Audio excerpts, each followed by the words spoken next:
కొనిదెల పవన్ కళ్యాణ్ గారు.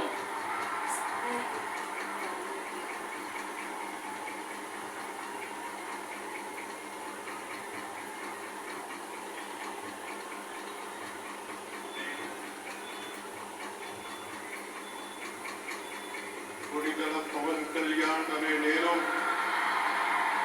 శాసనం ద్వారా నిర్మితమైన భారత రాజ్యాంగం పట్ల నిజమైన విశ్వాసం, విధేయత చూపుతానని, భారతదేశ సార్వభౌమాధికారాన్ని, సమగ్రతని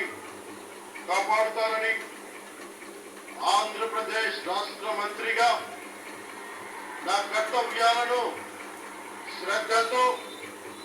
అంతఃకరణ శుద్ధితో నిర్వహిస్తానని, భయం గాని, పక్షపాతం గాని